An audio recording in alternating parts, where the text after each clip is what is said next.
Hello mga katropa, welcome back again dito sa ating Facebook page at sa ating channel. So ngayon mga katropa, paano nga ba i-recover ang mga password sa ating Gmail kung hindi na natin alam? So sa video na ito mga katropa ay tuturo ko sa inyo kung paano. Una-una mga katropa, hanapin lang natin ang settings ng ating mga cellphone at i-click natin. Pagkatapos scroll down lang natin mga katropa, hanapin natin ang Google at i-click natin.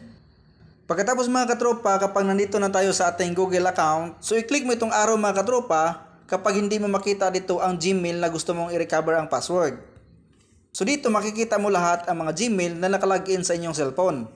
So pipiliin mo dito ang Gmail na gusto mong i-recover ang password. So example itong pinakauna. Pagkatapos i-click mo itong manage your Google account.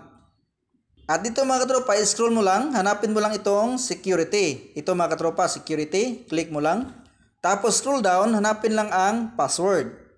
Ito mga katropa, password, click mo lang. So ngayon mga katropa, kailangan daw i-enter natin ang ating password.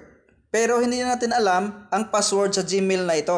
So ang gagawin lang natin, i-click itong forgot password. Click natin.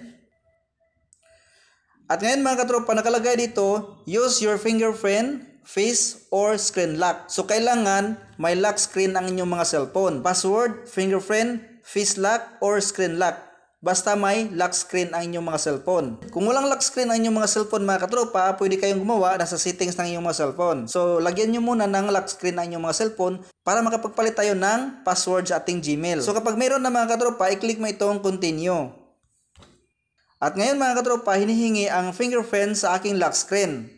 At hintayin lang natin. So, depende sa inyong mga lock screen mga katropa, merong password, PIN, or fingerprint. So, kailangan meron kayong lock screen bago nyo mapalitan ang Gmail password. Okay, so ngayon mga katropa, nandito na enter your new password. So kailangan gumawa kayo ng bagong password. At sim lang dito sa confirm new password. Pagkatapos i-click itong change password. So ganyan lang kadali mga katropa para mapalitan or para ma-recover natin ang ating Gmail password.